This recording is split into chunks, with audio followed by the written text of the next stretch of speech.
come on.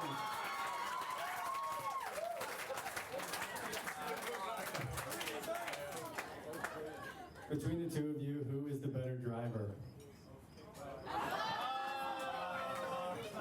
What do you drive, Beals?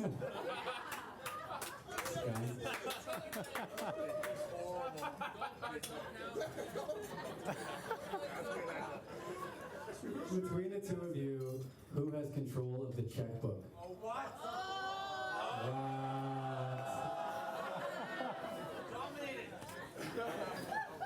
Between the two of you, who spends more money? Vegas included. Between the two of you, who is most likely to eat dessert for breakfast? Beals. Really? Between the two of you, who is most likely to eat an entire pizza in one sitting? Yeah, I wrote that one. Between the two of you, who wears the pants in the family?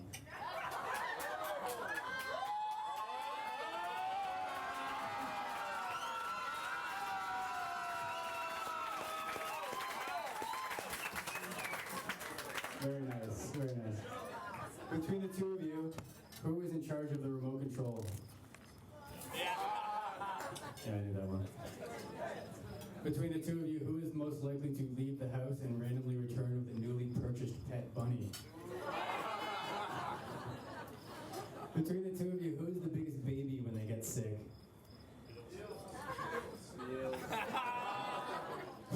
Yeah, right. Between the two of you, who has the best taste in decorating? Between the two of you, who's the most likely to get lost? Yeah, sorry, Bill. Between the two of you, who's the first to make up after a fight?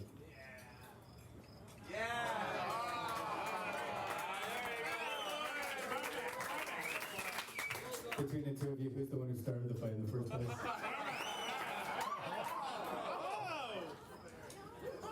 Between the two of you, who holds their liquor better?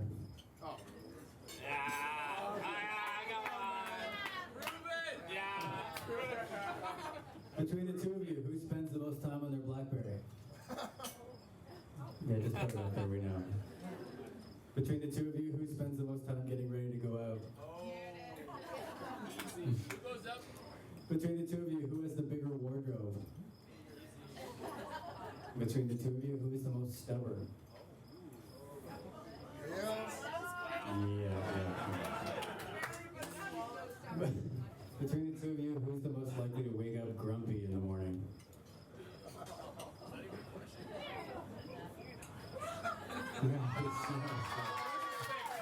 Very nice. And finally, between the two of you, who do you love most in the whole wide world?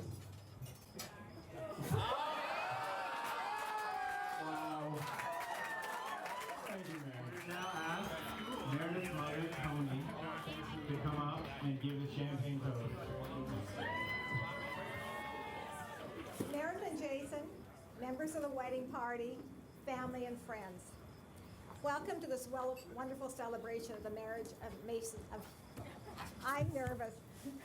Of Meredith and Jason. We're preparing my remarks for this evening and a special opportunity to bless this happy union, offering Meredith and Jason my best wishes for a full and happy life together. Many thoughts and ideas came to my mind about the journey they're embarking upon. I sat down and noted all the things they have in common, the things they shared, the hopes and dreams already whispered or declared, and some of the key experiences and traits that attracted them to each other in the first place. I thought about Meredith's many likes and dislikes, from childhood through adolescence and into her womanhood. Reminders are present even in the wedding party colors. Meredith loves pink, or actually more of a dusty rose. Her favorite fairy tale was Cinderella. But don't let you to conclude that she's a dreamer or that she sugarcoats reality. Meredith just knows how to make her own magic. Jason may be Meredith's prince, and we can be sure they'll work towards a happily ever after. but they found themselves without magical intervention from their early days of dating while attending Queen's University in Kingston. The moment I seriously thought Jason might be the guy for Meredith was when he helped her move into the top level apartment in Ottawa. There was no elevator. He demonstrated early on he would be there for the heavy lifting. Let me take you back for a moment to the Cinderella story. Part of the Disney fairy tale, the part that captured the imagination of most, was the fairy godmother's transformation of the heroine into a debutante, complete with gown and glass slippers, whisking off to the royal ball and onto the dance floor with Prince Charming. The glass slipper was left behind and gave him a way to track her down and bring her into his life forever. Glass slippers may not be common footwear today, but the analogy of the special shoe and the linking of footwear to finding a mate to take the next steps along life's journey is poignant. Glass is transparent and speaks to the required openness and honesty needed to make a relationship work. The slipper ensured light-footedness and let the pair glide over the dance floor in perfect harmony. It's very important that a couple learn the steps to life's dance and not step on each other's toes or be heavy-footed, stomping off in frustration.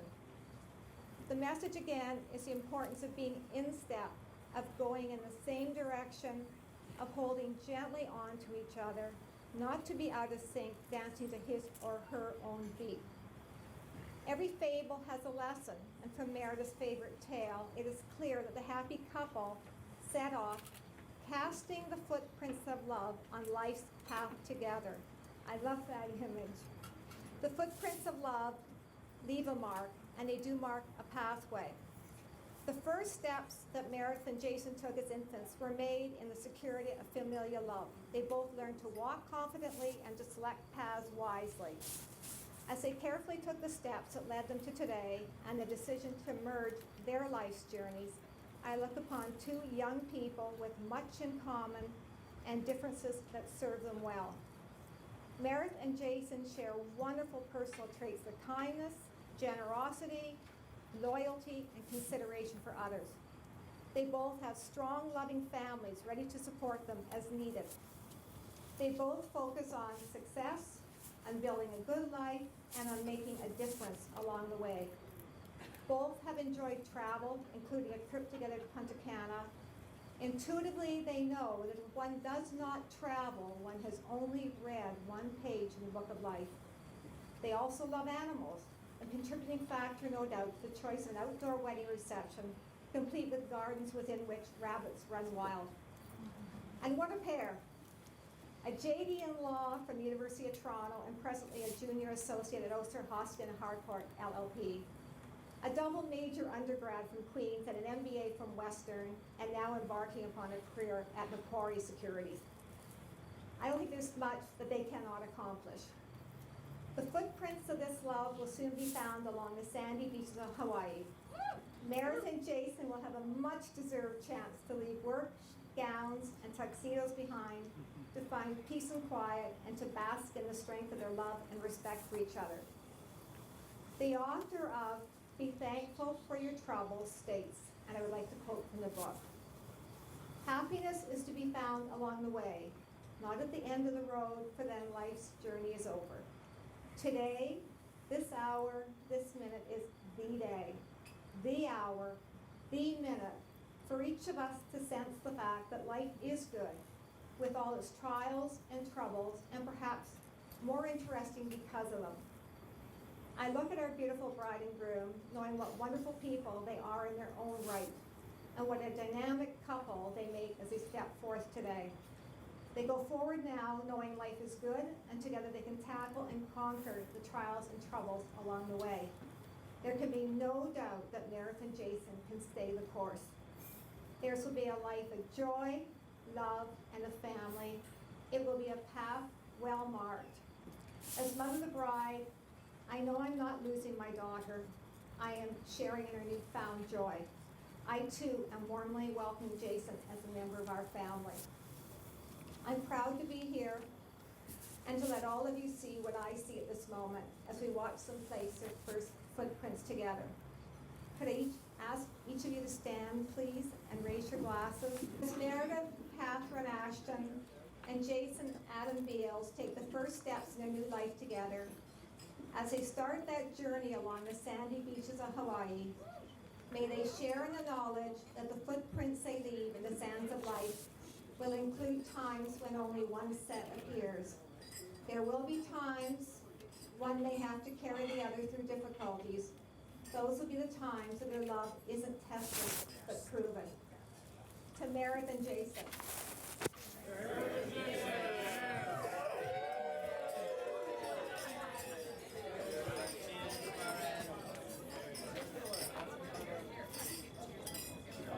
Thank you very much, Tony. Okay, now we're going to segue into the last of the speaking engagements. We're going to get Meredith and Jason to come up here and share a few kind words.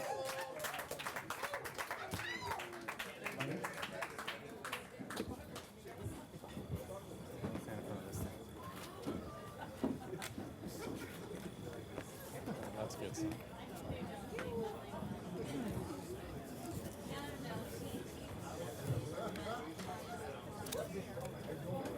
Hello. Well, I first have to admit that in all the craziness of wedding planning, I did not find the spare time to sit down and write the speech that I wanted to write for you all, so I apologize. So after the rehearsal last night, I sat down and tried to jot some things down. So please bear with me. I've also had a lot of champagne. Okay, so you'll know this is definitely from the heart and genuine. Okay, so firstly, I'd like to thank everyone for sharing in our celebration this evening. Your presence here means the world to Jason and I. It's times like these when you realize that family and friends are the most important things. So, cheers. I won't bring my champagne. Secondly, a big, humongous thank you to all the people in this room who helped me make this night possible. In particular, my mother, Tony, who gave all she had to make me realize the wedding dreams I'd been carrying around in my head and my heart for many, many, many years. I was one of those girls. You're not surprised. This wedding would not exist without her. She has always...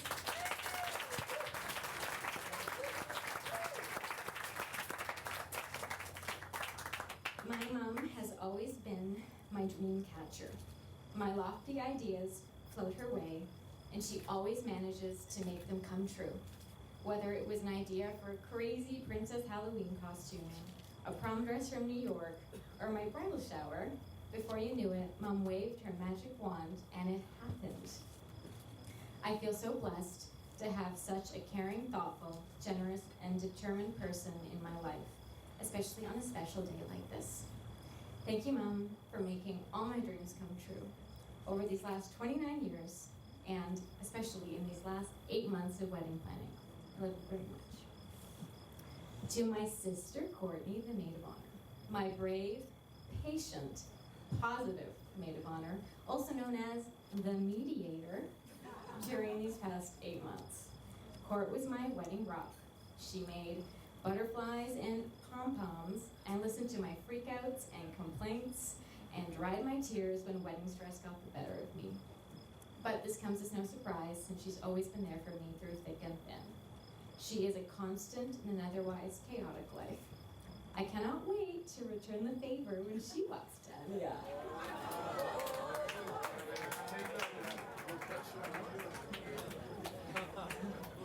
To my dad, Hugh, thank you for being there for the nitty-gritty stuff.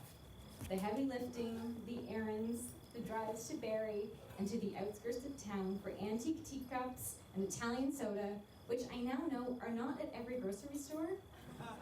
Dad has been there for me at the drop of a hat and made the whole process so much less stressful. It was fun, but I think we both agree, let's not do it again.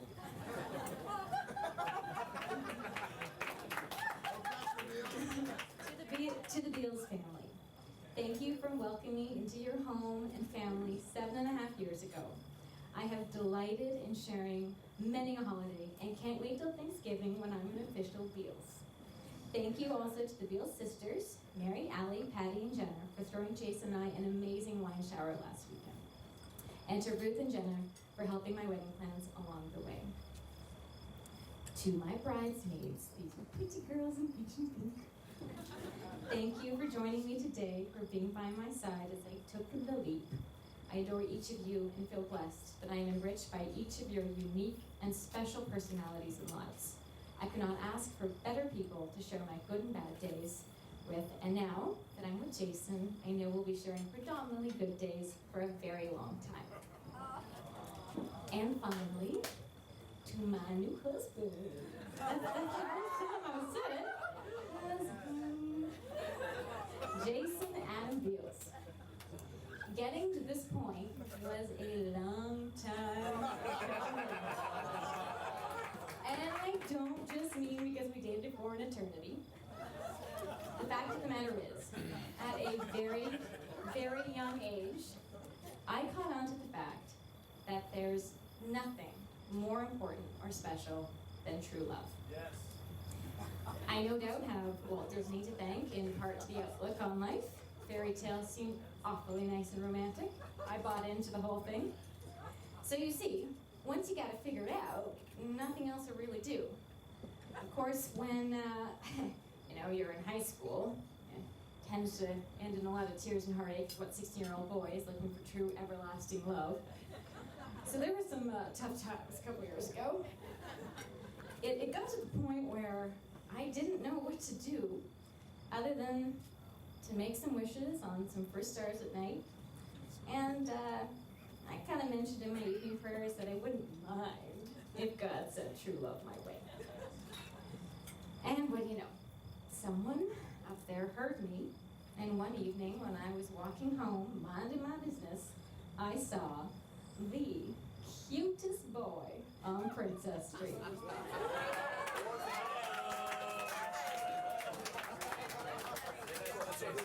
And somehow, that cute boy had the courage to come up to me a few months later and talk to me. And before you knew it, that was it. True love. It has been a fantastic 7.5 years with Jason. Being with Jason is like being 2 or 3 years old again.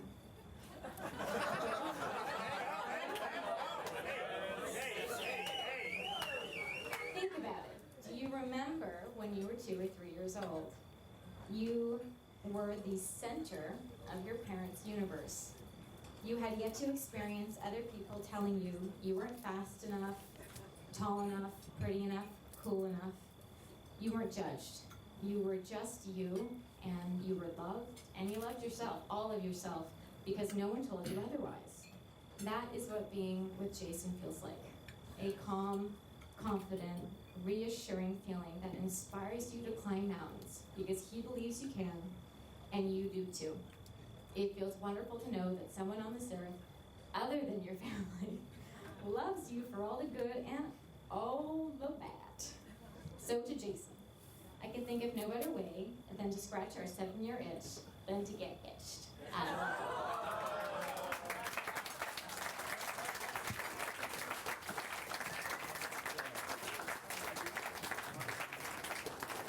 Thank you. For the record, this is the last speech of the night, so everyone can breathe a sigh of relief.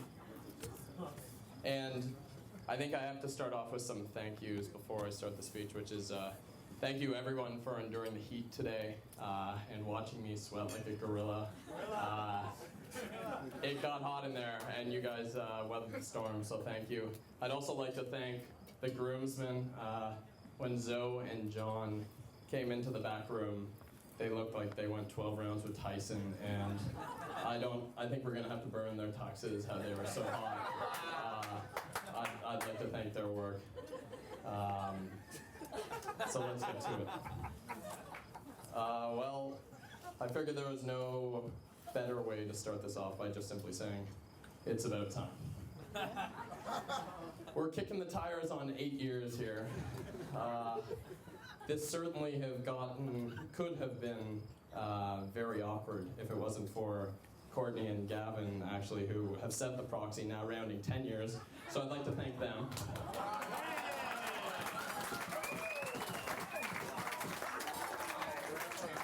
So, where do I begin? I'd like to note some honorable mentions this evening. Of course, you've heard my boy, Mike Goldberg. It's his 40th birthday.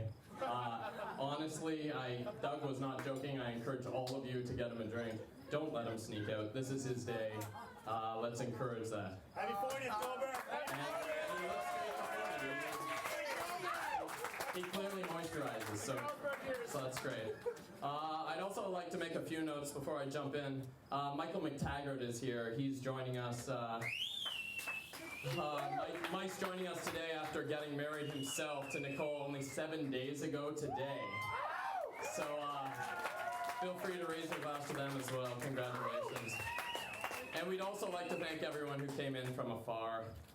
Thank you. We've got guests here from Rotterdam, Paris, Yellowknife, Calcutta, Thunder Bay, Washington, Vancouver, Calgary, and even Midland. We appreciate it.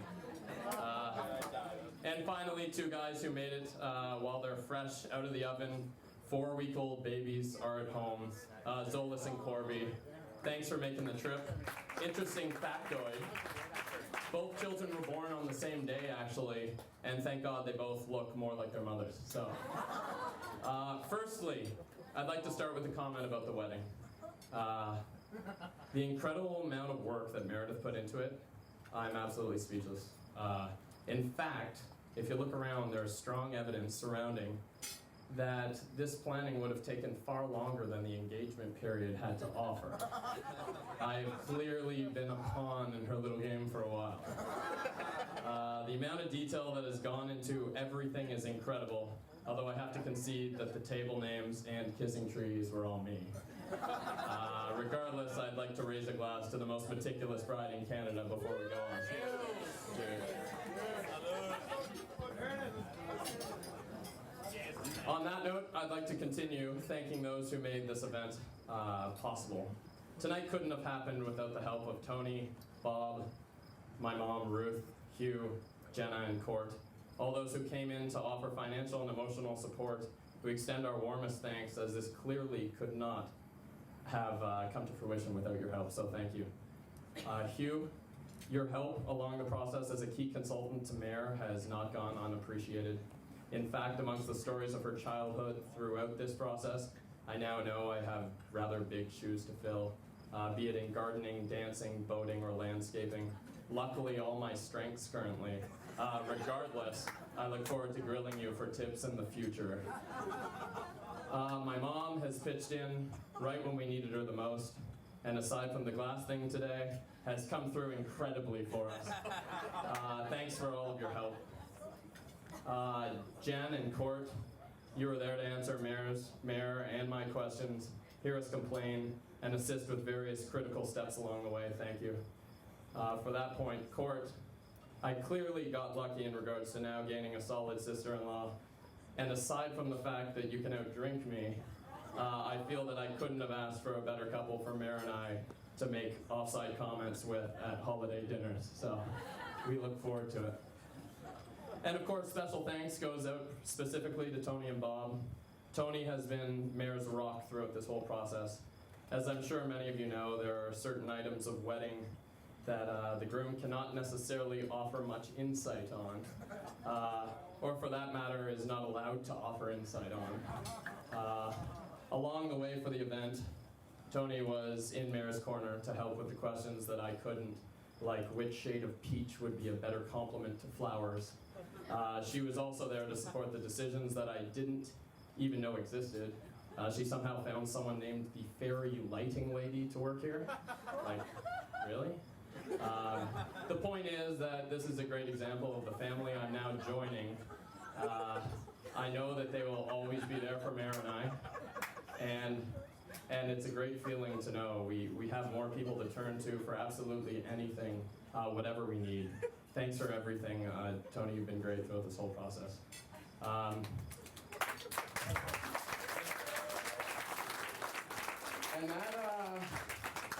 That brings us to our MC for the evening. Go Bill! Go Bill! Doug Mercy, Rice. no mercy. I couldn't help but notice how he bastardized my synopsis that I gave him earlier. So maybe I can give a précis of it. I've known Doug since we were literally children. In fact, I still remember vividly striking him out in that very same softball game in grade 4. Vividly. We've seen basically all chapters of each other's life. He's still sour to this day of that very same science fair that he spoke of earlier. However, I don't think he really depicted it as it went down. His was an agonizingly boring display which his mother put together on distillation. Versus mine, which was a multi-regression 2 sigma analysis of the human definable limits of hand-eye coordination. It was never even close. Then to his time at Northern, when he worked as my administrative assistant on the student council. Honestly, he fetched a mean coffee, believe you me. For those who have played golf with Doug, or watched him play online poker alone for an 18-hour session in the dark, they know Douglas can have a bit of a temper. As proven by the years of broken clubs, devoured greens, and kick marks across carts. Luckily, like the Incredible Hulk who tries to control his rage, Doug has found a way to suppress and thus prosper in everyday life as a lawyer at Stegman Elliott. Weird to see a 30-year-old lawyer without an undergrad degree or a G-level license, but who am I to judge?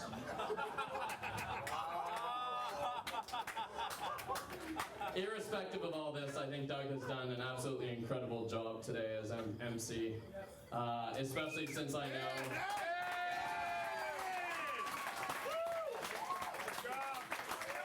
Especially since I know he was so nervous and it forced him into drinking water, which normally isn't his thing.